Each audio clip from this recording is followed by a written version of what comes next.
নমস্কার, আমার নাম দীপক বিশ্বাস। আজকে আমি ক্লাস 10 এর আয়তঘন চ্যাপ্টারটা নিয়ে আলোচনা করব। এই চ্যাপ্টারটা সম্পর্কে সম্পূর্ণ ধারণা দেব এবং অঙ্কগুলি করেও দেখাবো। তাই তোমরা ক্লাসটি তোমার বন্ধুদের মধ্যে বেশি বেশি করে শেয়ার করো এবং কমেন্টে জানাবে যে কোন জায়গাটা বুঝতে তোমাদের সুবিধা হচ্ছে এবং কোন জায়গাটা বুঝতে তোমাদের অসুবিধা হলো। আয়তঘন চ্যাপ্টার খুব গুরুত্বপূর্ণ একটা চ্যাপ্টার ক্লাস 10 এর জন্য। এই চ্যাপ্টারটি সম্পূর্ণ ধারণা দেব, সূত্রগুলো কিভাবে আসে সেগুলো সব বুঝিয়ে বুঝিয়ে বলবো এবং অঙ্কগুলোও আমি করে দেখাবো উদাহরণ সহ।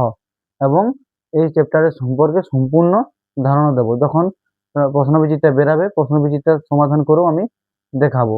তাই তোমরা তোমাদের বন্ধুদের মধ্যে ক্লাসটি শেয়ার করো এবং ক্লাসটি কেমন হচ্ছে এবং কোন জায়গাগুলো বুঝতে অসুবিধা হচ্ছে সেগুলো তোমরা কমেন্টে জানাবে। চলো তাহলে ক্লাসটি শুরু করা যাক।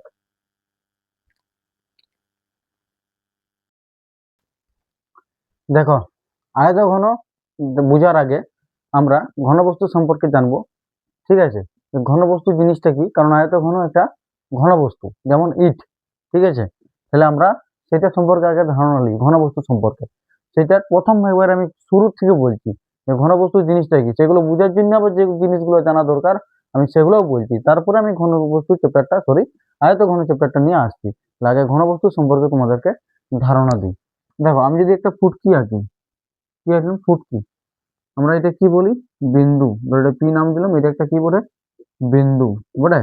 এই যে বিন্দু, এই বিন্দুর শুধুমাত্র অবস্থান থাকে, বিন্দুর শুধুমাত্র অবস্থান আছে। ইয়ার দৈর্ঘ্য, প্রস্থ, উচ্চতা এগুলো নাই। ঠিক আছে, দৈর্ঘ্য, প্রস্থ, উচ্চতা নেই। এই দৈর্ঘ্য, প্রস্থ আর উচ্চতা এগুলোকে মাত্রা বলা হয়। যেহেতু বিন্দুর দৈর্ঘ্য, প্রস্থ, উচ্চতা কিছুই নাই, তাই বিন্দুকে আমরা কি বলবো? মাত্রাহীন। বিন্দুকে আমরা কি বলবো? মাত্রাহীন। তারপর দেখো, এমনিতে যদি শুধু দাগ দিই, ঠিক আছে, তাহলে এটাকে আমরা কি বলি? একটা শুধু দাগ, এটাকে আমরা বলি সরল রেখা। ঠিক আছে, এটাকে আমরা কি বলি? সরল রেখা। শুধুমাত্র দৈর্ঘ্য আছে। এই যে আমি এখানে এই পেনটে করে দাগটা টানিয়েছি, এখানে কিন্তু দেখতে হবে, তুমি ভালো করে দেখো যে এতটা মোটা দাগটা, অতটা মোটা হলে হবে না। সরল রেখার শুধুমাত্র দৈর্ঘ্যই থাকতে হবে, যেটা আঁকা সম্ভব নয়। ঠিক আছে, শুধুমাত্র শুধুমাত্র কি থাকতে হবে? দৈর্ঘ্য আছে, এর কিন্তু প্রস্থ থাকবে না। যতটা সম্ভব সরু আঁকতে পারবে, প্রস্থ চওড়া হওয়া চলবে না, শুধুমাত্র দৈর্ঘ্য থাকতে হবে। তাহলে সরল রেখাকে কি বলা হবে? সরল রেখা হবে আমাদের একমাত্রিক। কেন? কেন? কারণ ইয়াদের শুধুমাত্র দৈর্ঘ্য আছে। সরল রেখার কি আছে? শুধুমাত্র দৈর্ঘ্য আছে। তারপরে কি আছে? তল। তলের কি থাকে? তলে এরকম থাকে। ঠিক আছে, এটা একটা তল, এটা একটা আয়তাকার তল। এটা আমরা বলতে পারি যে একটা তল। কি কেমন তল? আয়তকার, আয়তকার তল। ইয়ার কি থাকবে? ইয়ার দৈর্ঘ্য থাকবে আর প্রস্থ থাকবে। দৈর্ঘ্য থাকবে আর প্রস্থ থাকবে। যে ধারটা বেশি লম্বা সে ধারটাকে দৈর্ঘ্য ধরবো, যে ধারটা কম লম্বা সে ধারটাকে প্রস্থ ভাববো। ঠিক আছে, তাহলে আর কি থাকবে? দৈর্ঘ্য আর প্রস্থ। তার জন্য যে তল, তল কি হয়? তল হয় আমার দ্বিমাত্রিক। যেহেতু দুটো মাত্রা দৈর্ঘ্য আর প্রস্থ আছে, তার জন্য তল হয় দ্বিমাত্রিক। আমি এই জিনিসগুলো শুধুমাত্র তোমাদের ধারণার জন্য বলছি। আয়তঘন চ্যাপ্টারটার জন্য গুরুত্বপূর্ণ তোমরা বলতে পারো। যাদের ধারণা নাই যে ঘনবস্তু জিনিসটা কি, তারা একটু এটা থেকে ধারণা পাবে। আমি খুব তাড়াতাড়ি ঘনবস্তু নিয়ে আলোচনা করছি। তাহলে এখানে সরল রেখা, ইয়া শুধুমাত্র দৈর্ঘ্য আছে। যদি সরি, প্রথম দিকে বলছি, বিন্দু। বিন্দু শুধুমাত্র অবস্থান আছে, দৈর্ঘ্য, প্রস্থ, উচ্চতা কিছুই নাই, তাই বিন্দুকে আমরা মাত্রাহীন বলবো। সরল রেখা, ইয়া শুধুমাত্র দৈর্ঘ্য আছে, কোনো উচ্চতা নাই, চৌড়া নয়। সরল রেখা শুধু একটা দাগ, তার জন্য আগে বলা হবে একমাত্রিক। আর যদি তল হয়, তলের দৈর্ঘ্য থাকে, প্রস্থ থাকে। ঠিক আছে, মানে এতটা চৌড়া, সরি এতটা লম্বা হবে, এতটা চৌড়া হবে, তখন সেটাকে বলা হবে আমাদের তল। তারপরে যেটা আসছে সেটা হচ্ছে আমাদের ঘনবস্তু। নেই, এটা সম্পর্কে তোমাদের ধারণা থাকা দরকার। এটা সম্পর্কে ধারণা যদি খুব ভালোভাবে তোমরা নিতে পারো, আয়তঘন চ্যাপ্টারটাও তোমাদের বুঝতে সুবিধা হবে। যেগুলো বললাম সেগুলো খেয়াল রাখবে, এগুলোও কাজে লাগবে, তবেই আমি বললাম। ঠিক আছে, যাদের ধারণা দ্বারা ভালো করে শেখনি প্রথম থেকে, তাদের তো খুব কাজে লাগবে। ঠিক আছে, তারপরে কি আসছে? ঘনবস্তু। নেই, তারপরে কি আসছে? ঘন বস্তু। ঘনবস্তু মানে জায়গা দখল করে থাকবে। ঠিক আছে, জায়গা দখল করে থাকবে। ঘনবস্তু কেমন করে থাকবে? জায়গা দখল করে থাকবে, জায়গা দখল করে থাকবে। নেই, দৈর্ঘ্যও থাকবে, প্রস্থও থাকবে আর উচ্চতাও থাকবে। দৈর্ঘ্য প্রস্থ উচ্চতা আছে, তিনটাই থাকবে। তার জন্য ঘনবস্তু কি হয়? ঘনবস্তু হয় ত্রিমাত্রিক। ঘনবস্তু কেমন হয়? ত্রিমাত্রিক। ঘনবস্তুর কতগুলো জ্যামিতিক আকারে যদি উদাহরণ দিই, নেই জ্যামিতিক আকার, নেই জ্যামিতিক আকারে যদি আমরা উদাহরণ দিই, তাহলে আমরা কি কি শুনেছি? আমরা শুনেছি বা জেনেছি আয়তঘনক। প্রথম যেটা জেনেছি কি? সেটা আয়তঘনক। তারপরে ঘনক, নেই এরকম জানিছি।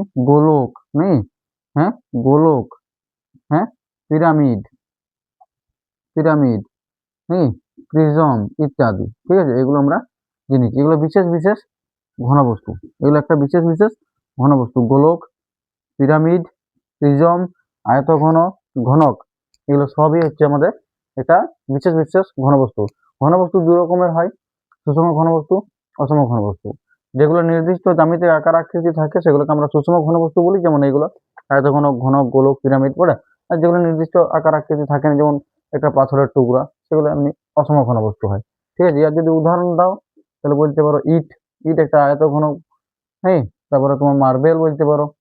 হ্যাঁ, লুডোর ছক্কা, হ্যাঁ লুডোর ছক্কা, হ্যাঁ লুডোর ছক্কা, হ্যাঁ এসব এসব কি হচ্ছে? এগুলো হচ্ছে উদাহরণ ঘনবস্তু। ঘনবস্তুর এগুলো উদাহরণ, আর এগুলো হচ্ছে ঘনবস্তুর জ্যামিতিক আকার। আমরা একটাকে বলি আয়তঘনক, ঘনক, গোলক, পিরামিড, প্রিজম ইত্যাদি এরকম বলা হয়। তাহলে আমরা যেটা জানবো সেটা হচ্ছে সেটা হচ্ছে আয়তঘনক। এই আয়তঘনক সম্পর্কে আজকে আমরা আলোচনা করব। বলো এতটা পর্যন্ত বোঝা গেল কিনা বলবে।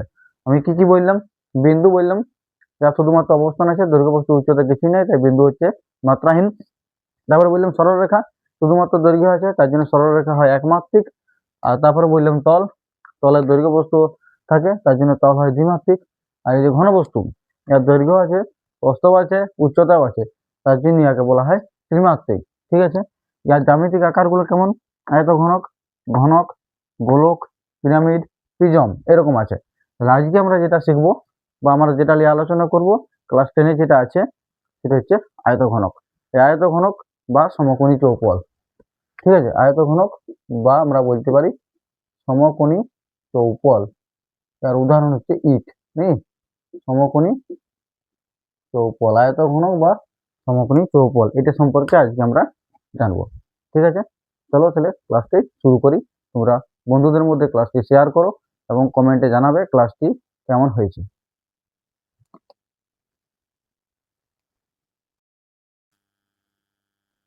দেখো, ঘনবস্তু আয়তঘন কাকে বলে?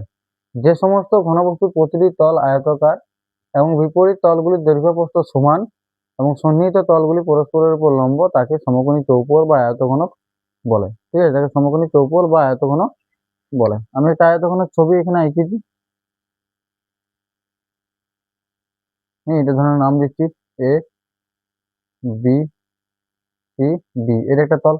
ঠিক আছে, আর উপরের তলটার নাম দিচ্ছি, উপরের তলটার নাম দিচ্ছি ই এফ জি এইচ। ঠিক আছে, এ A B C D E F G H. হুম,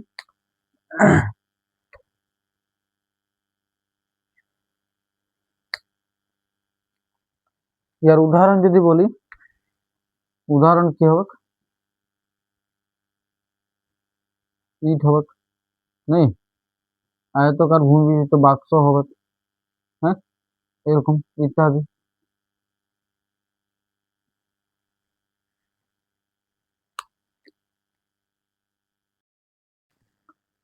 দেখো, আমি আয়তক্ষণের একটা ছবি আছে, এর একটা তল, এর একটা তল, কিরকম ভাবে যুক্ত করব? দেখো, ইয়ার সঙ্গে ইয়াকে যুক্ত করব, ইয়ার সঙ্গে ইয়াকে যুক্ত করব, ইয়ার সঙ্গে ইয়াকে, আর ইয়ার সঙ্গে ইয়াকে। নিচের তলটার নাম দিচ্ছি এ বি সি ডি। ঠিক আছে, এটার নাম দিচ্ছি ই এফ জি এইচ। ঠিক আছে, এটা একটা আয়তঘন বা সমকোণী চৌকোলের ছবি। ইয়ার যদি বলো তল কোটা, ইয়ার তল হচ্ছে ছোটা। এর তোমরা সবাই দেখেছো, এটার তল হচ্ছে ছোটা। ত্রিমাত্রিক ছবি, শীর্ষবিন্দু, তারপর কি আছে শীর্ষবিন্দু, হ্যাঁ, শীর্ষবিন্দু জিনিসটা কি? শীর্ষবিন্দু, হ্যাঁ, শীর্ষবিন্দু কিভাবে হয়? ধর এরকম একটা সরলরেখাংশ আছে, আর উপর থেকে আমি এখানে একটা সরলরেখাংশ টানলাম, এরা দুজনে এসে ধরো একটা বিন্দুতে মিলিত হইলো, তখন এই বিন্দুগুলোকে বলা হয় শীর্ষবিন্দু বা কৌণিক বিন্দু। শীর্ষবিন্দু বা কৌণিক বিন্দু কি বলা হয়? শীর্ষবিন্দু বা কৌণিক বিন্দু। তাহলে এখানে শীর্ষবিন্দু কোটা হবে? এই যে নামগুলো দিয়েছি আমি, এখানে দেখো সরলরেখাংশগুলি যুক্ত হয়েছে, এখানে হয়েছে, এখানটা হয়েছে, এখানটা হয়েছে, এখানে হয়েছে, এখানে হয়েছে, এখানে হয়েছে, আর এখানে হয়েছে। তাহলে শীর্ষবিন্দু আর কোটা হয় 8টা। আর ধার, ধার মানে কি? প্রান্তরেখা, ধার, ঠিক আছে, বুঝতে পারবে। একটা, দুটো, তিনটা, এমনি করে প্রথম দিকে গুনছি, একটা, দুটো, তিনটা, চারটা, ঠিক আছে। উপরেও কোটা হবে একটা, দুটো, তিনটা, চারটা, ঠিক আছে। উপরে চারটা, নিচে চারটা। আর এমনি দাঁড়িয়ে আছে কোটা? একটা, দুটো, তিনটা, চারটা। উপরে চারটা, নিচে চারটা, আর মাঝে দাঁড়িয়ে আছে চারটা, ঠিক আছে। তাহলে মোট হয় 12টি, ঠিক আছে। মোট কোটা হয় 12টি, ঠিক আছে।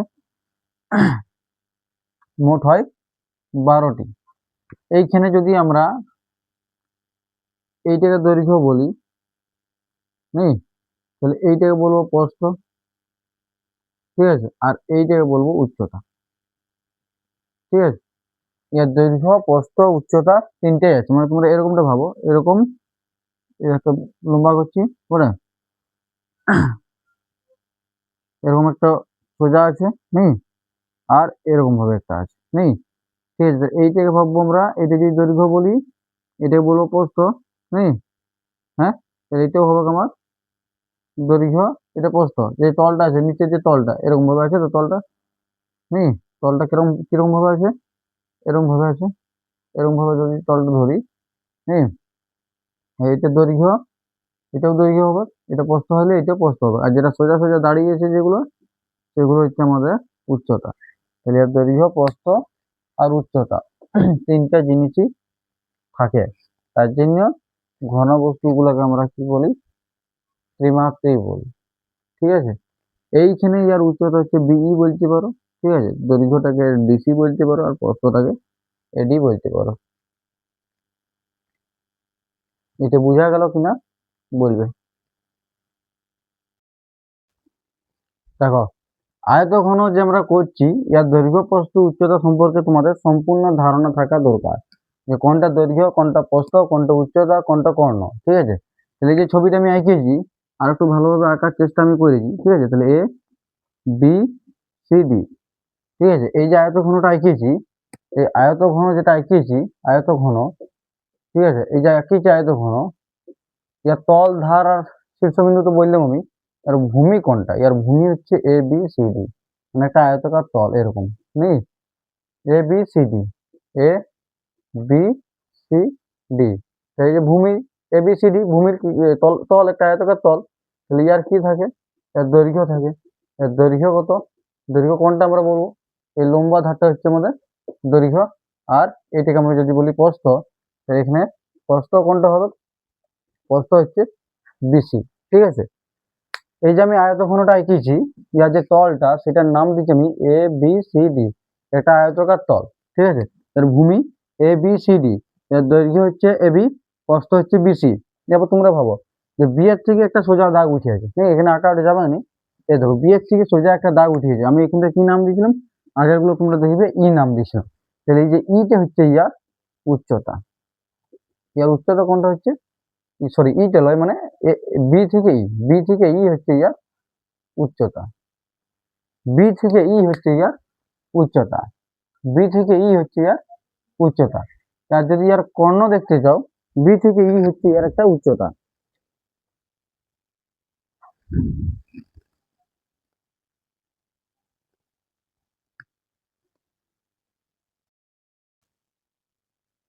এরপর দেখো, তাহলে আমরা কি কি জানলাম? এটা এটা তখন ছবি আমরা এঁকেছি, এর তলটা ছিল এ বি সি ডি, আর উপরের তলটা হচ্ছে ই এফ জি এইচ, ঠিক আছে। আর উচ্চতা বললাম আমি বি, সি এফ একটা উচ্চতা, ডি জি ও একটা উচ্চতা, আর এ এইচ ও হচ্ছে উচ্চতা, ঠিক আছে। এমনি ভাবে হবে যে এরকম ভাবে নিচে একটা তল, উপরে একটা তল নেই, আর এরকম ভাবে উচ্চতাগুলো আছে। নিচে একটা চতুর্ভুজাকার তল, উপরে একটা চতুর্ভুজাকার তল, আর এই যে পেনটি আমার আছে, এই পেনটি হচ্ছে ইয়ার উচ্চতা। ঠিক আছে, তাহলে এখানে যদি বলি এ বি দৈর্ঘ্য, বি সি প্রস্থ, সি ডি দৈর্ঘ্য, ডি এ প্রস্থ। উপর দিকেও যদি বলি ই এফ প্রস্থ হবে, আর এই কি দৈর্ঘ্য হবে নাকি, সেরকম ভাবে বিই উচ্চতা, সি এফ উচ্চতা, ডিজি উচ্চতা, এই উচ্চতা। যেহেতু ইয়ার দৈর্ঘ্য প্রস্থ উচ্চতা থাকে, তার জন্য ইয়াকে আমরা ঘনবস্তু বলি। তারপর সমকোণী চৌপল বা আয়তঘনের সমগ্র তলের ক্ষেত্রফল কিভাবে বের করব? তোমরা সবাই একটি তলের ক্ষেত্রফল বের করার সূত্র জানো, হ্যাঁ? তলের ক্ষেত্রফল বের করানোর সূত্রটা সবাই কমেন্টে লিখবে। তলের ক্ষেত্রফল আমরা কিভাবে পাই? তলের ক্ষেত্রফল পাই আমরা দৈর্ঘ্য গুণ প্রস্থ করে, হ্যাঁ, দৈর্ঘ্য গুণ প্রস্থ করে। তাহলে এখানে তো ছোটা তল আছে, তাহলে এখানে কি করতে হবে? সবার দৈর্ঘ্য গুণকে প্রস্থ করতে হবে, যেহেতু এর উচ্চতাও আছে। ঠিক আছে, তাহলে সেরকম ভাবে আমরা লিখবো। তাহলে প্রথমে যদি আমি লিখি, এখানে কি করে হবে, কি করে পাবো? ছটি তলের ক্ষেত্রফল যোগ করতে হবে। ছটি তলের ক্ষেত্রফল কি করতে হবে? যোগ করতে হবে। তো ছটি তলের ক্ষেত্রফলের যোগফল, হ্যাঁ, ছটি তলের ক্ষেত্রফলের যোগফল। ঠিক আছে, তোমরা যদি বলো এক একটা তল আমি এখানে লিখে দিচ্ছি। প্রথম যে তল সেটা হচ্ছে এ বি সি ডি। ঠিক আছে, ইয়ার কি আছে? ইয়ার দৈর্ঘ্য আছে আর প্রস্থ আছে। ঠিক আছে, তাহলে কি করতে হবে? দৈর্ঘ্য গুণিত প্রস্থ, খুব ভালোভাবে বোঝার চেষ্টা করবে। ঠিক আছে, তারপরে তল এ, এ বি সি ডি একটা তল। উপরের তলটা যদি লিখে দিই ই এফ জি এইচ, ইয়ার কি আছে? ইয়ারও দৈর্ঘ্য আর প্রস্থ আছে, হ্যাঁ, ইয়ারও দৈর্ঘ্য আর প্রস্থ আছে। তাহলে ইয়ার ক্ষেত্রফল কি হবে? দৈর্ঘ্য গুণ প্রস্থ, দুবার হইল, যুক্ত দুটো তল হয়েছে। ঠিক আছে, এরপর এরপর সাইডের তলগুলো লিখছি। ঠিক আছে, উপরটা নিচটা লিখেছি, উপরটা আর নিচেরটা লিখেছি। তারপর যে সাইডের গুলো লিখি, দেখো এ ডি জি এইচ, ইয়ার কি থাকবে বলো দেখিনি? এডি, এডি মানে কি? প্রস্থ আর উচ্চতা। ঠিক আছে, তারপরে তলটা এই ধারটা যদি লিখি বিসি এফি, ইয়ারও কি থাকবে? প্রস্থ আর উচ্চতা। একটা তল হয়েছে। এবার উপরে উপরে পেছনের দিকে তলটা, সামনের দিকে তলটা আছে। পেছনের দিকে তলটা হচ্ছে এ বি ই এইচ, তলগুলো তোমরা খাতায় লিখে নিবে। এ বি ই এইচ, এরকম ছবিটা আঁকবে, তাহলে এই তলগুলো হবে। যদি অন্য ছবি আঁকে দাও, অন্য নাম দাও, তাহলে কিন্তু হবে না। ঠিক আছে, এ বি ই এইচ, ইয়ার কি থাকবে? দৈর্ঘ্য থাকবে আর উচ্চতা থাকবে। ঠিক আছে, আর একটা তল আছে ডি সি এফ জি, ইয়ার কি থাকবে? দৈর্ঘ্য থাকবে আর উচ্চতা থাকবে। ঠিক আছে, তাহলে এগুলো আমাকে যোগ করতে হবে। তাহলে আমি দুটো লিখেছি, তারপরে কি লিখবো? প্রস্থ গুণিত উচ্চতা। তারপর কি লিখবো? আবার আছে প্রস্থ গুণিত উচ্চতা। ঠিক আছে, চারবার হয়েছে। তারপর আছে দৈর্ঘ্য গুণিত উচ্চতা, বুঝে যাচ্ছে কিনা বলবে, যুক্ত। তারপরে কি আছে? দৈর্ঘ্য গুণিত উচ্চতা। এবার ভালো করে দেখো, এবার ভালো করে দেখো, দৈর্ঘ্য গুণিত প্রস্থ দুবার আছে, প্রস্থ গুণিত উচ্চতা দুবার আছে, দৈর্ঘ্য গুণিত উচ্চতা দুবার আছে। তাহলে আমি কি লিখবো? দুই দিয়ে কি লিখবো?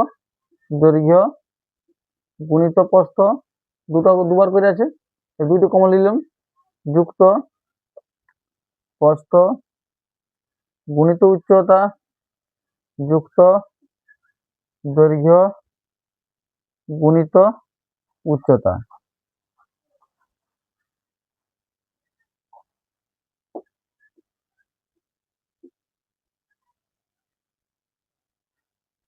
বুঝতে পারলি? দেখো, দৈর্ঘ্য গুণিত প্রস্থ একবার, দৈর্ঘ্য গুণিত প্রস্থ একবার, মানে কবার হলো? একবার একবার দুবার। প্রস্থ গুণিত উচ্চতা, প্রস্থ গুণিত উচ্চতা দুবার। দৈর্ঘ্য গুণিত উচ্চতা, দৈর্ঘ্য গুণিত উচ্চতা দুবার।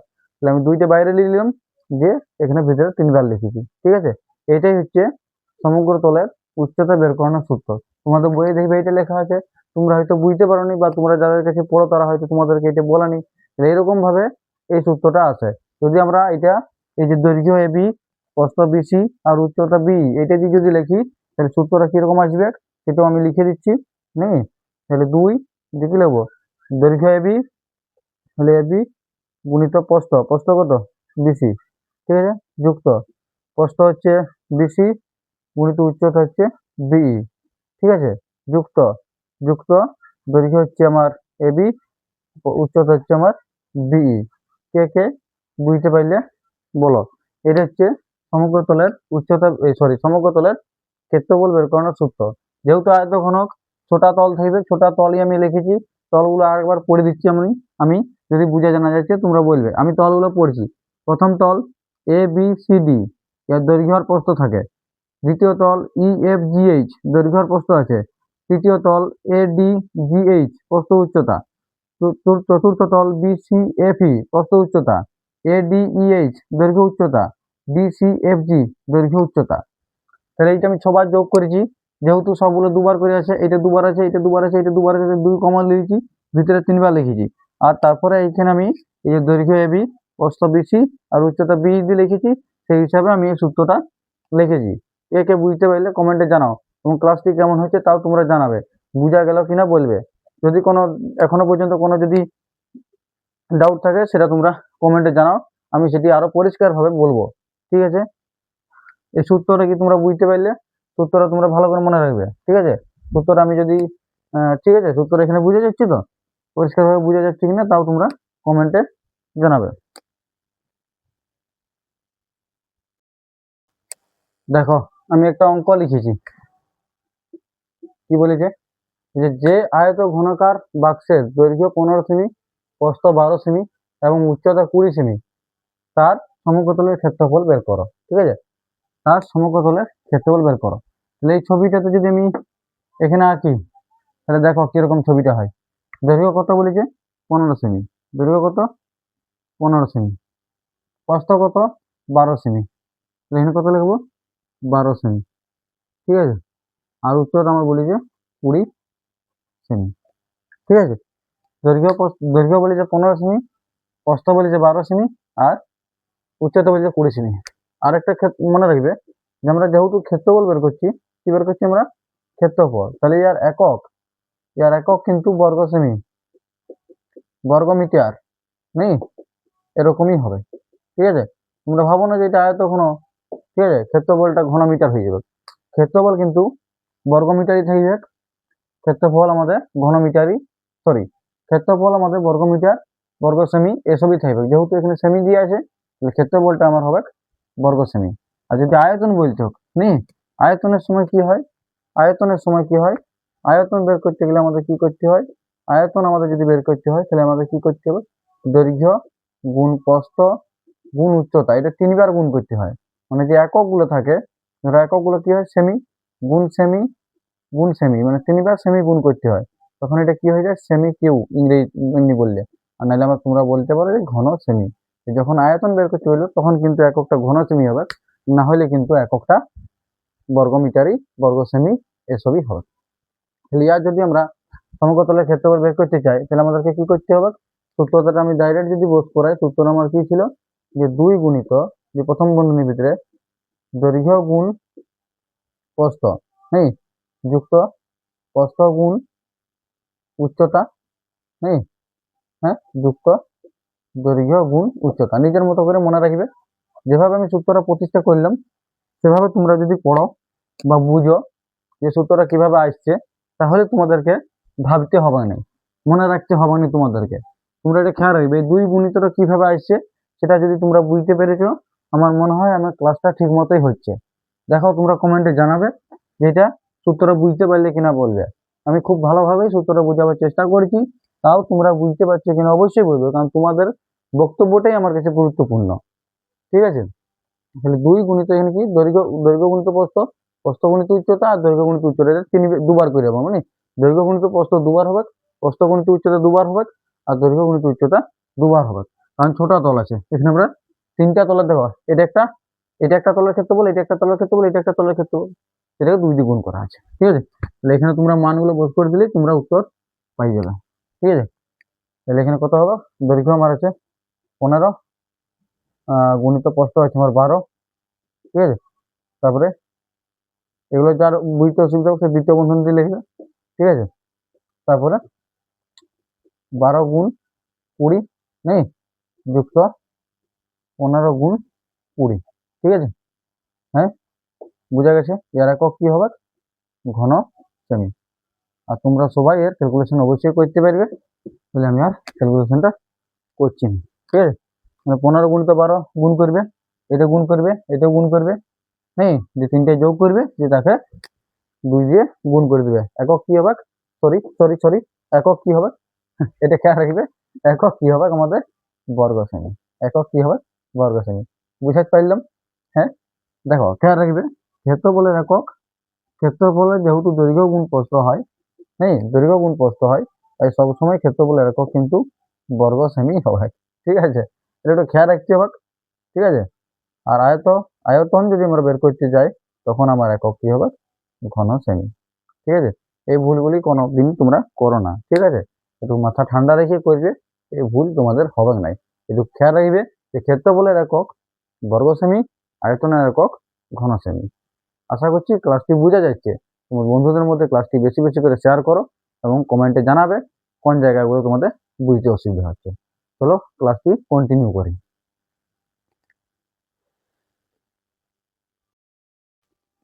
দেখো, আমরা এরপর কি নিয়ে আলোচনা করব, ঘনক। ঘনকের একটা সুষম উদাহরণ লুডো ছক্কা। ঘনকের ক্ষেত্রে কি হয়, দৈর্ঘ্য সমান প্রস্থ সমান উচ্চতা হয়। তার মানে ইয়ার যে দৈর্ঘ্য কত ধরেছিলাম আমরা, দৈর্ঘ্য বলেছিলাম এ, সরি দৈর্ঘ্য এ বি, এটা সমানও এ হবে। প্রস্থ প্রস্থ কত ধরেছি, বিসি, এটা সমানও এ হবে। আর উচ্চতা উচ্চতা কত ধরেছি, বি, এটা সমানও এ হবে। নামটা আমি দিয়ে দিচ্ছি, A B C D E F G H. খুব ভালোভাবে মনে রাখবে। ঠিক আছে, এর দৈর্ঘ্য এ, প্রস্থ এ, উচ্চতাও এ, এ একক, এ একক। ঠিক আছে, এ একক। তাহলে ইয়ার সমকতলের ক্ষেত্রফল কিভাবে পাবো নেই, হ্যাঁ ইয়ার সমকতলের ক্ষেত্রফল নেই, ঘনকের সমগ্র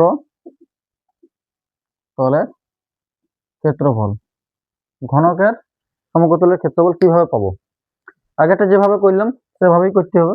নেই, ছোটা তলের ক্ষেত্রফলকে যোগ করতে হবে। যেহেতু ইয়ার যদি একটা তল তোমরা দেখো, ইয়ার একটা তল নেই, ইয়ার একটা তল আমি এখানে দেখাচ্ছি উপরটাতে। একটা তল কি ছিল, নাম নিচের তলটার কি নাম দিয়েছিলাম, এ বি সি ডি, সবাইকার নিশ্চয় মনে আছে। ইয়ার এটাও এ, এটাও এ, দৈর্ঘ্য এ, প্রস্থ এ, তাহলে এর ক্ষেত্রফল কত হবে, এর ক্ষেত্রফল হবে এ গুণ এ। ঠিক আছে, এমনি করে কবার চলবে, সরি সরি, ক্ষেত্রফল হলো কি হবে, এখানে যোগ হবে, কবার, ছবার।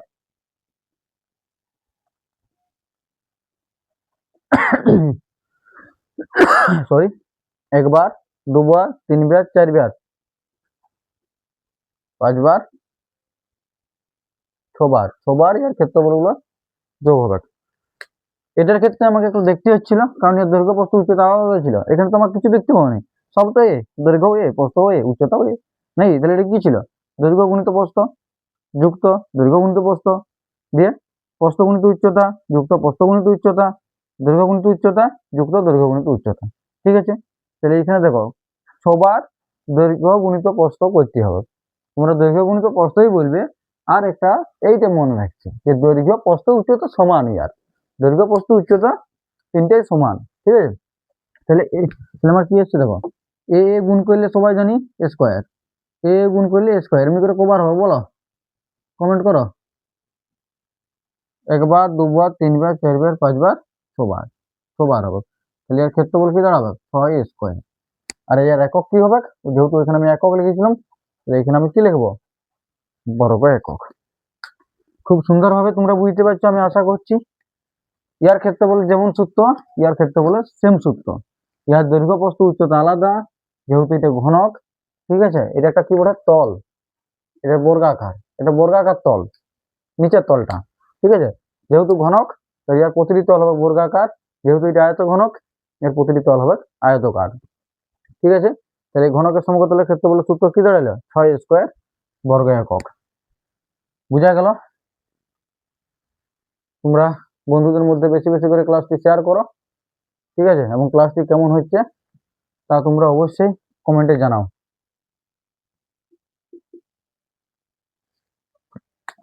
আমি আশা করছি ক্লাসটি তোমাদের খুব ভালো লাগছে। তোমরা কমেন্ট করো, তোমরা কমেন্ট করলে আমি বুঝতে পারবো কে কতটা ক্লাসটি বুঝতে পারলে, এবং বন্ধুদের মধ্যে ক্লাসটি বেশি বেশি করে শেয়ার করো।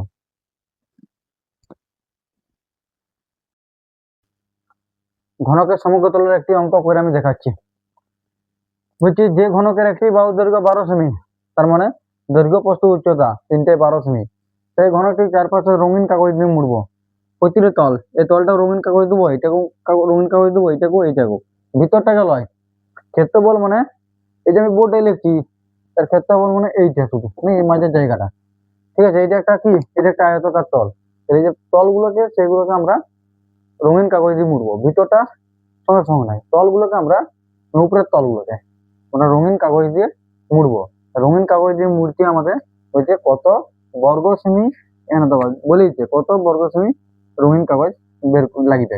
তাহলে যেহেতু ইয়ার দৈর্ঘ্য সমান প্রস্থ সমান উচ্চতা সমান কত দিয়ে আছে? 12 সেমি দিয়ে আছে। কত দিয়ে আছে? 12 সেমি।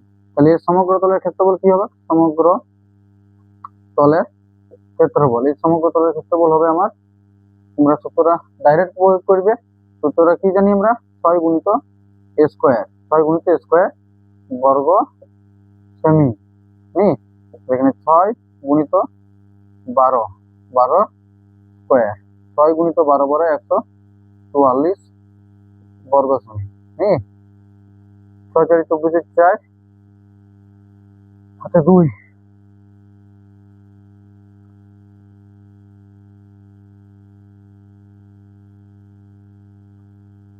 নেই 6 6 4 24 4 হাতে 2, 6 4 24 25 26, 6 6 আর 8, এত বর্গ সেমি।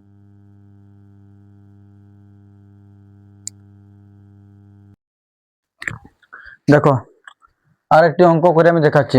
বলছে একটি ঘনকের সমগ্র তলের ক্ষেত্রফল 486 বর্গমিটার হয়, তবে ওই ঘনকের একটি বাহুর দৈর্ঘ্য কত হবে? ঠিক আছে, এটা কিভাবে করব? যেহেতু ঘনক, তার দৈর্ঘ্য প্রস্থ উচ্চতা সমান, নেই দৈর্ঘ্য প্রস্থ উচ্চতা ইয়ার সমান, এটা সবসময় খেয়াল রাখতে হবে। দৈর্ঘ্য প্রস্থ উচ্চতা সমান, আর এটা আমরা সমান কি ধরি? এ ধরিলি।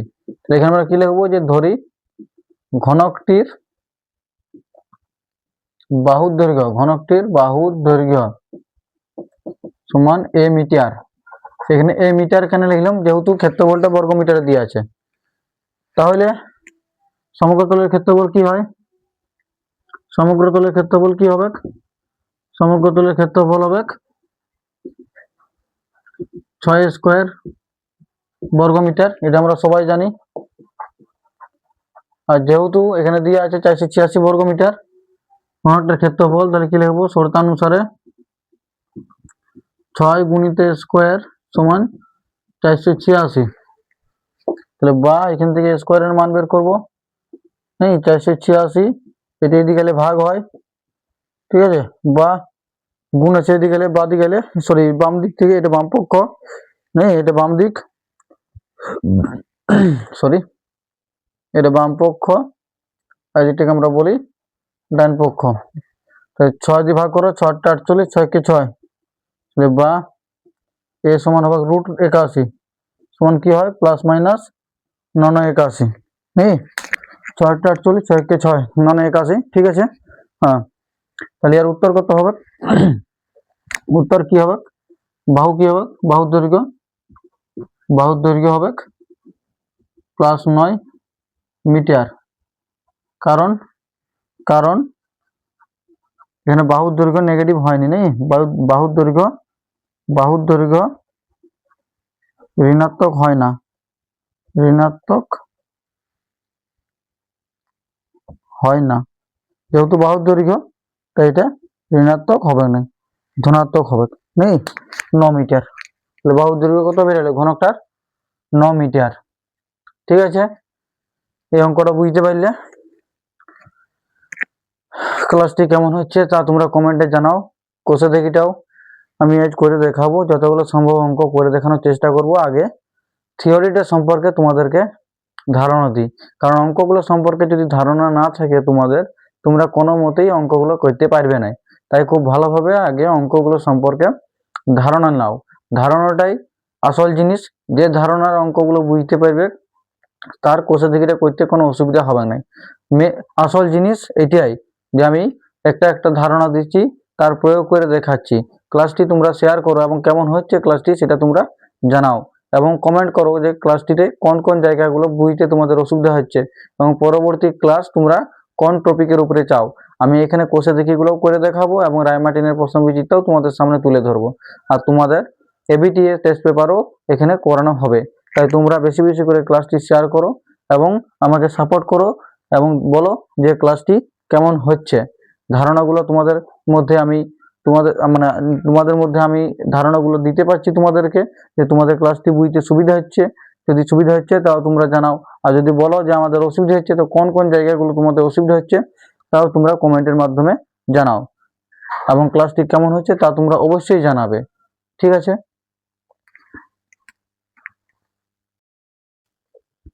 এরপর দেখো আমরা ঘরের চার দেওয়াল রং করতে মোট কতটা ক্ষেত্রফল রং করতে হবে এই সম্পর্কে জানবো।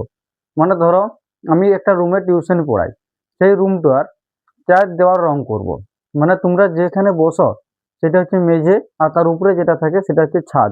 তোমরা যদি এই ছবিটাই দেখতে যাও, যেটা একটা আয়ত ঘনকাকার রুম, ইয়ার যদি ছাদ বলো, ছাদ হচ্ছে EFGH, উপরেটা যদি আমি ছাদ বলি, এই ছাদের কি থাকে দৈর্ঘ্য গুণ প্রস্থ। আর যদি তল মানে মেঝে যেটা বলি, যেটা তোমরা বসো, সেটারও কি থাকে দৈর্ঘ্য গুণ প্রস্থ থাকে। মানে উপরের ছাদের ক্ষেত্রফল হবে দৈর্ঘ্য গুণিত প্রস্থ, নিচের যে মেঝাটা তারও ক্ষেত্রফল হবে দৈর্ঘ্য গুণিত প্রস্থ। তাহলে আমি তো চার দেওয়াল রং করব, উপরের ছাদটা যেটাতে বসি সেই দেওয়ালটা আমি মানে নিচের মেঝাটা আর উপরের ছাদটা রং করব না, আমি চারটা দেওয়াল রং করব। তাহলে চারটা দেওয়ালের রং করতে হলে আমার চারটা দেওয়ালের ক্ষেত্রফল বের করতে হবে। এবার তোমরা এটাও তো বলতে পারো যে রং যদি করবেন তাহলে ক্ষেত্রফল কেন বের করছেন, পরিসীমা তো বের করতে পারেন। ক্ষেত্রফল মানে হচ্ছে ভিতরের জায়গাটা, পরিসীমা মানে হচ্ছে ধারটা। এই যে আমার বোর্ড আছে যেখানে আমি লিখছি সেটা হচ্ছে আর ক্ষেত্রফল নেই, আর যে বোর্ডারটা এখানে দেওয়া আছে সেই ধার হচ্ছে আর পরিসীমা। যদি বলে একটা মাঠের ঘাস লাগাবো, তাহলে তোমাকে ওই মাঠটার ক্ষেত্রফল বের করতে হবে। আর যদি বলো মাঠটার চারিদিকে রেলিং দেবো বা মাঠটাতে বেড়া দেবো, তখন তোমাকে মাঠটার পরিসীমা বের করতে হবে। তাহলে আমি এখানে কি করব, ঘরটার মেঝের আর ছাদ এই দুটার রং করব নাই, বাকি যে চারটা দেওয়াল, চারদিকে যে দেওয়ালগুলো থাকে সেই দেওয়ালগুলো রং করব। তাহলে যে এই যে দেওয়ালগুলো থাকে, একটা দেওয়ালের কি হবে, প্রথম যে দেওয়ালটা তার ক্ষেত্রফল কি হবে দৈর্ঘ্য গুণ উচ্চতা, তার ওই ধারের যে দেওয়ালটা হবে তার ক্ষেত্রফল কি হবে দৈর্ঘ্য গুণ উচ্চতা, আর সাইডের এই দুটো আর এইটা নেই, এই দুটোর মানে এইটা এই যে দেওয়ালটা আর এই দেওয়ালটা, এর ক্ষেত্রফল কি হবে প্রস্থ গুণ উচ্চতা, প্রস্থ গুণ উচ্চতা দুবার করে, কারণ দুটো চারটা দেওয়াল। এইখানে দৈর্ঘ্য গুণিত উচ্চতা একবার, দৈর্ঘ্য গুণিত উচ্চতা একবার, তাহলে দুবার হইলো, দুই গুণিত দৈর্ঘ্য গুণিত উচ্চতা। আর এখানেও প্রস্থ গুণ উচ্চতা দুবার করে আছে, দুই গুণিত প্রস্থ গুণিত উচ্চতা দুবার করে লিখেছি, মানে দুবার করে আছে তাই দুই গুণ দিয়ে লিখেছি। এবার দেখো দৈর্ঘ্য দুই আর এই উচ্চতা, দুই জায়গাতেই আছে। দুই গুণিত উচ্চতার আমি কমন দিচ্ছি, প্রথমটাতে দৈর্ঘ্য পড়ে থাকছে, তারপরটাতে মাঝে যোগ প্রস্থ পড়ে থাকছে। এখানে চারটা দেওয়ালের ক্ষেত্রফল যোগ করি, দৈর্ঘ্য গুণ উচ্চতা যোগ দৈর্ঘ্য গুণ উচ্চতা যোগ প্রস্থ গুণ উচ্চতা যোগ প্রস্থ গুণ উচ্চতা। যেহেতু একটা দুবার আছে তাই দুই গুণ দিয়ে লিখেছি। দুই গুণিত উচ্চতাটা কমন যাচ্ছে, প্রথমটাতে দৈর্ঘ্য তারপরটাতে যোগ প্রস্থ পড়ে থাকছে, তাই দুই গুণিত দৈর্ঘ্যযুক্ত প্রস্থটাকে একসাথে লিখেছি, আর গুণিত উচ্চতাটাকে আলাদা লিখেছি। আর আমরা সবাই জানি দুই গুণ দৈর্ঘ্যযুক্ত প্রস্থ, এটা কিসের সূত্র, এটা ভূমির পরিসীমার সূত্র। হচ্ছে আমার ভূমির পরিসীমা, কিসের সূত্র, এটা আমার ভূমির পরিসীমার সূত্র। তাহলে ভূমির পরিসীমা গুণিত উচ্চতা, এইটা হয়ে গেল আমার চার দেওয়ালের ক্ষেত্রফলের সূত্র। ঠিক আছে, বোঝা গেল কিনা বলবে। চার দেওয়ালের ক্ষেত্রফলের সূত্রটা আমি বললাম, এটা বুঝতে পারলে কিনা তোমরা কমেন্টে জানাবে।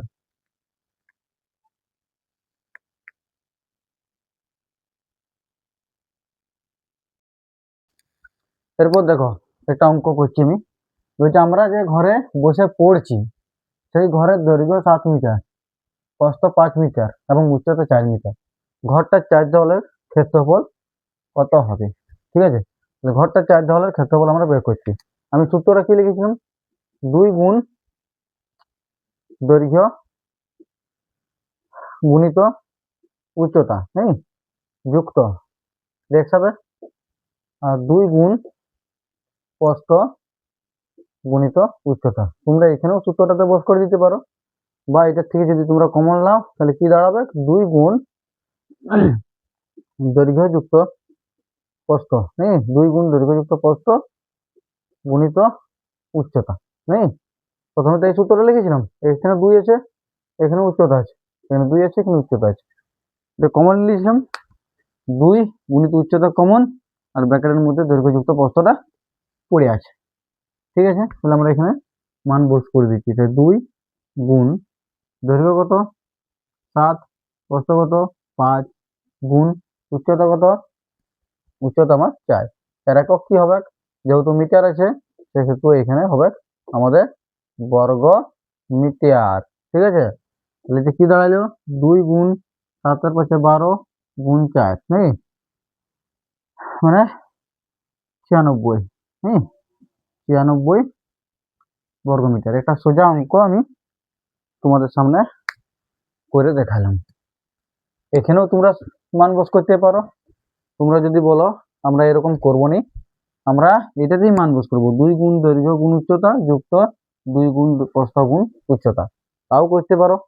চলো এটা মুছে ওইখানে মান বস করে দেখি কি হচ্ছে। তাহলে 2 গুণ দৈর্ঘ্য 7 গুণিত উচ্চতা 4 যুক্ত 2 গুণ প্রস্থ 5 উচ্চতা আমার 4, নেই, 2 7 14, 4 56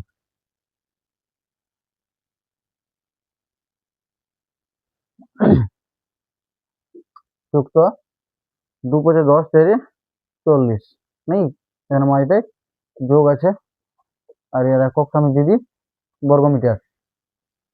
2 7 14, 4 56 যুক্ত 2 5 10, 4 40, তাহলে কত হচ্ছে?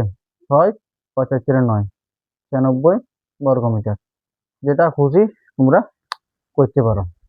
সূত্রগুলো বোঝার চেষ্টা করবে, সূত্রগুলো মুখস্থ করার চেষ্টা করো না, মুখস্থ করলে ভুলে যেতেও পারে। বোঝার চেষ্টা করবে, বুঝে পর মুখস্থ করবে, ডাইরেক্ট মুখস্থ হওয়া চলবে না।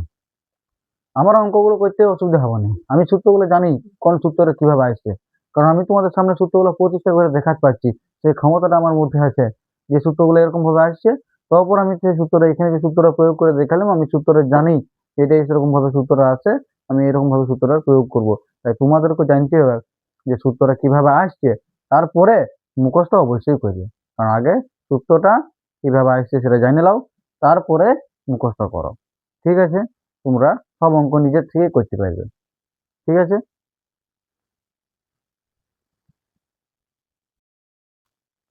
এরপর দেখো আমরা আয়তঘনের কর্ণ সম্পর্কে জানবো। এটা আয়তঘন আঁকেছি, এর দৈর্ঘ্য হচ্ছে এবি, প্রস্থ বিসি, উচ্চতা সি, কর্ণ আমি লিখেছি এই, বুঝলে? এই কর্ণের দৈর্ঘ্যটা আমরা বের করব, এ থেকে ই এর দৈর্ঘ্যটা আমরা বের করব।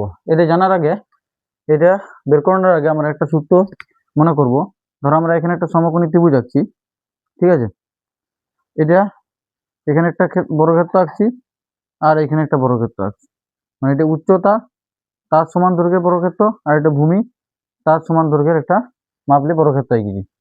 এই দুটো আর বর্গক্ষেত্রের যদি সমষ্টি করি, মানে উচ্চতা স্কোয়ার আর ভূমি স্কোয়ার, মানে ইয়ার ক্ষেত্রফলটার সঙ্গে যদি ইয়ার ক্ষেত্রফলটা যোগ করি, তাহলে সেটা অতিভুজের উপর অঙ্কিত বর্গক্ষেত্রের ক্ষেত্রফলের সঙ্গে সমান হবে। এই জিনিসটা তোমাদেরকে বুঝতে হবে। এটা হচ্ছে পিথাগোরাসের উপপাদ্য। ভূমির উপর অঙ্কিত বর্গক্ষেত্রের ক্ষেত্রফল আর উচ্চতার উপর অঙ্কিত বর্গক্ষেত্রের ক্ষেত্রফল, এই দুটো যোগ করলে এটা উচ্চতার উপর অঙ্কিত বর্গক্ষেত্রের ক্ষেত্রফলের সঙ্গে সমান হবে। ঠিক আছে, তাহলে দেখো অঙ্কটা আমরা করছি। এটা বি ওটা, এইখানে আমরা একটা কর্ণ আঁকছি তলটায় ABCD, ঠিক আছে। তাহলে এখানে ধরো একটা আমরা সমকোণী ত্রিভুজ পাচ্ছি। সমকোণী ত্রিভুজের কি নাম হবে? সমকোণী ত্রিভুজ কি নাম হবে? ABC এর, ঠিক আছে। এই যে এসিটা কি আর অতিভুজ, এসিটা কি অতিভুজ। এবিটাকে আমি উচ্চতা বা ভূমি তুমি যা ইচ্ছা ধরতে পারো, আমি উচ্চতায় লিখছি এবিটাকে, আর বিসিটাকে ধরছি ভূমি, ঠিক আছে। তাহলে এই এসি স্কোয়ার সমান কি হবে?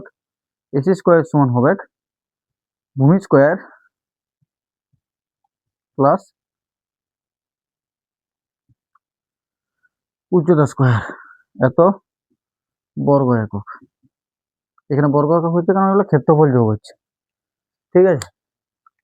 তাহলে এই যে সমকোণী ত্রিভুজ ACB তার ক্ষেত্রে কোনটা সমকোণ? আমার সমকোণ হবে এই কোণটা নেই, এসিটা হবে অতিভুজ, এবিটা হবে উচ্চতা, আর বিসিটা হবে ভূমি। বুঝতে পারলে?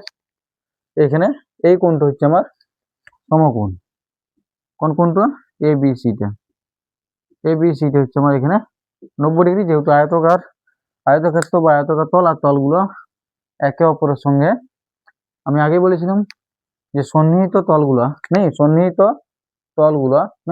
একে অপরের উপরে, এরকম যে তলগুলো আছে সেগুলো একে অপরের সঙ্গে লম্বভাবে থাকবে। তলগুলো একে অপরের সঙ্গে লম্বভাবে আছে, তলগুলো একে অপরের সঙ্গে লম্বভাবে আছে। এখানে যে এই দাগটা আছে এর সঙ্গে লম্বভাবে আছে, সন্নিহিত তলগুলো একে অপরের সঙ্গে লম্বভাবে থাকবে। তাহলে এখানে ABC যে কোণটা সেটা হচ্ছে আমার 90 ডিগ্রি। তাহলে ABC হচ্ছে সমকোণী ত্রিভুজ, যেটাতে AC আমার অতিভুজ, AB হচ্ছে আমি উচ্চতা ধরেছি, আর BCটাকে আমি ভূমি ধরেছি। তাহলে AC স্কোয়ার মানে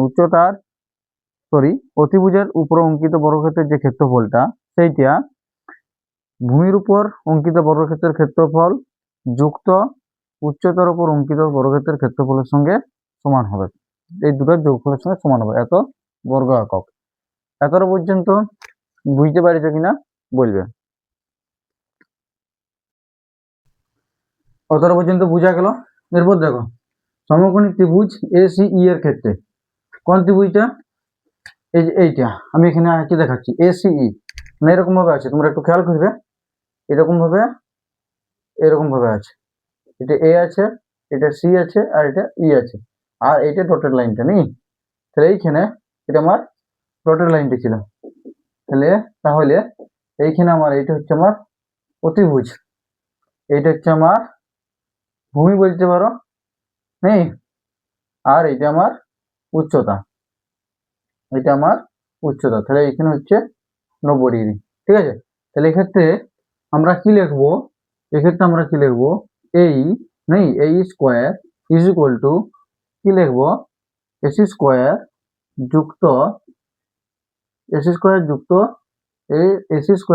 সি স্কোয়ার বর্গ একক। এখানে বর্গ একক কেন লিখছি? কারণ এখানে ক্ষেত্রফলগুলো যোগ হচ্ছে, কিন্তু এটা খেয়াল রাখবেন, বর্গ একক লিখছি, ঠিক আছে। বর্গ একক, এখানেও বর্গ একক লিখেছি, এখানেও বর্গ একক লিখেছি। আমি কি বললাম? যে অতিভুজের উপর অঙ্কিত বর্গক্ষেত্রের ক্ষেত্রফলটা ভূমির উপর অঙ্কিত বর্গক্ষেত্রের ক্ষেত্রফল আর উচ্চতার উপর অঙ্কিত বর্গক্ষেত্রের ক্ষেত্রফল ওই দুটো যোগের সঙ্গে সমান, ঠিক আছে। এসি স্কোয়ার মানে এসির উপর অঙ্কিত বর্গক্ষেত্রের ক্ষেত্রফল, সেটা ভূমির উপর অঙ্কিত বর্গক্ষেত্রের ক্ষেত্রফল আর উচ্চতার উপর অঙ্কিত ক্ষেত্রফলের সঙ্গে সমান, ঠিক আছে। এটা ভালো করে বোঝার চেষ্টা করবেন। ছবিটা আমি আগেই দেখেছি, তোমরা দেখবে সেটা ভালো করে। এখানে আমরা যদি মানগুলো বস করে দিই, তাহলে এসি স্কোয়ার সমান কি পাইছি আমরা? বিসি স্কোয়ার যুক্ত এবি স্কোয়ার পাইছি, আর সি স্কোয়ারটা যেমন ছিল তেমনি রয়ে গেল, এত বর্গ একক। ঠিক আছে, বিসি স্কোয়ার যুক্ত এবি স্কোয়ার যুক্ত সি স্কোয়ার, এত পর্যন্ত বুঝা গেছে কিনা বলবে। এবার দেখো, এটা আমি প্রথম থেকে লিখছি, তাহলে আমরা কি পাইলাম, এই স্কোয়ার যেটা কর্ণ ছিল আমার, সেটা সমান কি পাইলাম, বিসি স্কোয়ার যুক্ত এবি স্কোয়ার যুক্ত বিই সরি সি স্কোয়ার নেই। এই বিসি স্কোয়ার যুক্ত এবি স্কোয়ারটা কোথা থেকে আসছে সেটা দেখলে তো, যে এসি স্কোয়ার সমান নেই, এটা আমি কি পাইছিলাম, উপরে লিখে দিচ্ছি, এসি স্কোয়ার সমান কি ছিল আমার, এসি স্কোয়ার ছিল সমান ছিল আমার বিসি স্কোয়ার যুক্ত এবি স্কোয়ার, এটা ছিল। তাহলে এখান থেকে বা যদি আমি এই মান বের করতে চাই, এত বর্গ একক, একক অবশ্যই চাই, এখানে বর্গ একক যেহেতু এগুলো ক্ষেত্রফল বটে, তাহলে এই সমান কি হবে, রুট ওভার অফ এইটা BC square plus AB square plus C square বর্গ একক। ঠিক আছে, হ্যাঁ, রুট আর রুটের বাইরে, এরা তো রুটের ভিতরেই রয়ে যাবে, এরা বলবে আমরা এরা বেড়ে চলে আসবে। ঠিক আছে, কিন্তু কে বেড়ে আসতে পারবে, এখানে বর্গ একক ছিল, তাহলে একক বেড়ে যাবে। তাহলে যেটা আমি কর্ণ নেই, কর্ণ সমান কি পেলাম, root over of BC square যুক্ত এবি স্কোয়ার যুক্ত সি স্কোয়ার। যদি আমরা এটা লিখি তাহলে কি পেলাম, যে বিসি মানে কি ছিল, বিসি মানে ছিল প্রস্থ, মানে প্রস্থ স্কোয়ার যুক্ত এবি মানে দৈর্ঘ্য, দৈর্ঘ্য স্কোয়ার, আর সিটা কি ছিল আমার উচ্চতা, উচ্চতার স্কোয়ার। এটা যদি আমরা সাজিয়ে লিখি তাহলে তোমরা দৈর্ঘ্যটাকে প্রথমে লিখবে নেই, প্রস্থটাকে তারপরে নেই, দৈর্ঘ্য স্কোয়ার, স্কোয়ারগুলো দিতে ভুলে যাচ্ছি, একটু খেয়াল রাখবে, দৈর্ঘ্য স্কোয়ার যুক্ত প্রস্থ স্কোয়ার যুক্ত উচ্চতার স্কোয়ার, এত একক। কারণ কর্ণ বটে এটা, কর্ণের একক তো আর বর্গ একক হবে না, কর্ণের এককটা এককই হবে নি। এটা যেহেতু ক্ষেত্রফল ছিল এগুলো, এইটা কি ছিল ক্ষেত্রফল, অতিভুজের উপর অঙ্কিত বর্গক্ষেত্রের ক্ষেত্রফল, এই স্কোয়ার, এসিটা হচ্ছে ভূমির উপর অঙ্কিত বর্গক্ষেত্রের ক্ষেত্রফল, সেইটা হচ্ছে উচ্চতার উপর অঙ্কিত বর্গক্ষেত্রের ক্ষেত্রফল, তাই এগুলো বর্গ একক ছিল। আর যখন এই সমান এইটা ছিল আমার, যে যখন আমি রুট দিলাম তখন এই বর্গ এককটা রুটের ভিতরে ছিল, এটা একটু বেশি করে টেনে দিবে, বর্গ এককটা কোথায় ছিল, রুটের ভিতরে, যেহেতু রুটের ভিতরে বর্গ এককটা ছিল, যখন এটা বাইরে বেরোলো তখন একক বের আসতে পারবে। তাহলে এই এখানে দেখো আমি কোনটা দৈর্ঘ্য কোনটা প্রস্থ কোনটা উচ্চতা ধরেছিলাম, বিসিটা কি ধরেছিলাম প্রস্থ, তাহলে প্রস্থ স্কোয়ার লিখেছি, তারপরে এবিটা কি ধরেছিলাম দৈর্ঘ্য, দৈর্ঘ্য স্কোয়ার, আর এটা কি উচ্চতা স্কোয়ার। তাহলে এটা আমি সাজিয়ে লিখে দিয়েছি, দৈর্ঘ্যটা আগে লিখেছি, প্রস্থটা পরে লিখেছি, উচ্চতা শেষে লিখেছি, এরকম ভাবে আমরা কর্ণের দৈর্ঘ্য পেলাম। ঠিক আছে, এতটা পর্যন্ত বুঝতে পারছো কিনা বলবে। এরপর দেখো, তাহলে আমরা আয়তঘনের কর্ণ সমান কি পাইলাম, কর্ণের দৈর্ঘ্য কিভাবে বের করব, রুট ওভার অফ দৈর্ঘ্য স্কোয়ার যুক্ত প্রস্থ স্কোয়ার যুক্ত উচ্চতা স্কোয়ার, এত একক। ঠিক আছে, আমরা যদি ঘনক বলি তাহলে ঘনকের ক্ষেত্রে কি হয়, দৈর্ঘ্য সমান প্রস্থ সমান উচ্চতা, এটা সমান আমরা কি ধরে নিই, এটা সমান আমরা ধরে নিই বাহু। ঠিক আছে, হ্যাঁ, এটা সমান আমরা কি ধরলি বাহু, এটা আমার কি ছিল আয়তঘন, এটা আমার কি ছিল আয়তঘন। আমরা যদি ঘনকের কর্ণের দৈর্ঘ্য বের করতে চাই, ঘনকের কর্ণ, তখন কি করে পাবো, তখন কি পাবো, সবার জায়গায় বাহু লিখবো, এখানে কি লিখবো, বাহু স্কোয়ার যুক্ত বাহু স্কোয়ার যুক্ত বাহু স্কোয়ার, এত একক নেই, কর্ণের দৈর্ঘ্য একক হবে। তাহলে কবার বাহু স্কোয়ার আছে, 3 বার, তাহলে কি লিখবো 3 গুণিত বাহু স্কোয়ার, 3 গুণিত বাহু স্কোয়ার, যেহেতু বাহু স্কোয়ার আছে তাই বাহুটা বাইরে বেরিয়ে যাবে, 3টা বাইরে বেরোতে পারবো না কারণ 3টা একা আছে, রুট 3তে যেমন আছে তেমনি থাকবে নেই, রুট 3 গুণিত বাহু, রুট 3 গুণিত বাহু, এত একক। ঠিক আছে, তোমরা বাহু সমান যদি এ ধরে নাও, এ একক ধরে নাও, বাহু সমান যদি এ একক ধরে নাও, তাহলে তোমার সূত্রটা কি দাঁড়াবে, রুট 3 গুণিত এ, এটাও মনে রাখতে পারো বা রুট 3 এও মনে রাখতে পারো, যেটা ইচ্ছা তোমাদের। ঠিক আছে, রুট 3 ইন্টু বাহু, এখানে দৈর্ঘ্য প্রস্থ উচ্চতা সমান, দৈর্ঘ্য প্রস্থ উচ্চতাটাকে আমি বাহু ধরে নিলাম, যে দৈর্ঘ্যটাকে বাহু ধরছি, প্রস্থটাকে বাহু, উচ্চতাটাকে বাহু, মানে একটি বাহুর দৈর্ঘ্য, তাহলে বাহু স্কোয়ার যুক্ত বাহু স্কোয়ার যুক্ত বাহু স্কোয়ার, তাহলে 3 গুণিত বাহু স্কোয়ার, যেহেতু বাহু স্কোয়ার মানে বাহুটা বাইরে বেরিয়ে যাবে, আর রুট 3টা রয়ে যাবে, নেই রুট 3টা আমার রয়ে যাবে, মানে এটা কি দাঁড়াচ্ছে, এখানে আরেকবার লিখে দিচ্ছি পরিষ্কার করে, রুট 3টা যেমন রুটের ভিতরে আছে রয়ে যাবে গুণিত বাহু, নেই √3 বাহু। তোমরা যদি বাহুটাকে এ ধরো তাহলে বলতে পারো √3 a, ঠিক আছে, এরকম ভাবে বলতে পারো।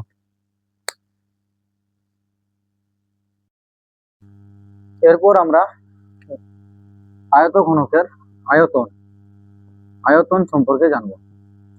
আয়তন আমি আগেই বলেছি বারবার অনেকবার, আয়তন সমান কি হয়, দৈর্ঘ্য গুণ প্রস্থ গুণ উচ্চতা, মানে দৈর্ঘ্য প্রস্থ আর উচ্চতার গুণ করতে হবে। তোমরা এই ছবিটা দেখো,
সরি মাইকের একটু প্রবলেমের জন্য আওয়াজটি আসেনি। আমি একটু বলে দিচ্ছি যে আয়তন সমান কি হয়, দৈর্ঘ্য গুণিত প্রস্থ গুণিত উচ্চতা বা ভূমির ক্ষেত্রফল গুণিত উচ্চতা। আয়তনের একক হয় ঘনমিটার, ঘন একক আর ঘন সেমি, এরকম। ঠিক আছে, যদি সেটা ঘনক হয় তাহলে দৈর্ঘ্য প্রস্থ আর উচ্চতা সমান হয়। দৈর্ঘ্য সমান প্রস্থ সমান উচ্চতা সমান বাহু ধরে নিয়েছি। তাহলে আয়তন সমান কি পাইলাম, বাহু গুণ বাহু গুণ বাহু সমান হচ্ছে বাহুর কিউ, বা বাহু সমান যদি আমরা এ ধরে নিই তাহলে আয়তন সমান বলতে পারি এ গুণ এ গুণ এ বা এ কিউ। ঠিক আছে, আমি যেটা বুঝিয়েছি তোমরা বুঝতে পেরেছো কিনা বলবে, এবং পরবর্তী ক্লাসটি তোমরা কি বিষয়ে চাও সব কমেন্টে জানাবে। পরবর্তী ক্লাসে আমি আয়তঘনের কোষে দেখিটি আমি করে দেখাবো। তোমরা এই ক্লাসটি বেশি বেশি করে শেয়ার করো এবং তোমার বন্ধুদেরকে জানাও, এবং ক্লাসটি কেমন হয়েছে সেটাও নিজেদের মধ্যে আলোচনা করো, এবং কমেন্টে জানাবে যে কোন জায়গাগুলো তোমাদের বুঝতে সুবিধা হয়েছে, কোন জায়গাগুলো বুঝতে অসুবিধা হয়েছে। ঠিক আছে, এবং পরবর্তী ক্লাস অবশ্যই ভালো কিছুর তোমরা কমেন্ট করো, আমি অবশ্যই ভালো ক্লাস নিয়ে আসবো। প্রাইমারি 10-এর প্রশ্ন বিচিত্র আমি করাবো, এবিটিএ টেস্ট পেপার সলভ করব, এবং ভৌত বিজ্ঞানের ক্লাসগুলির খুব তাড়াতাড়ি নিয়ে আসবো। ভৌত বিজ্ঞানের ক্লাসও আমি খুব তাড়াতাড়ি নিয়ে আসবো। তাই তোমরা ক্লাসটি বেশি বেশি করে শেয়ার করো, এবং ক্লাসটি কেমন হয়েছে তা তোমরা কমেন্টে অবশ্যই জানাও।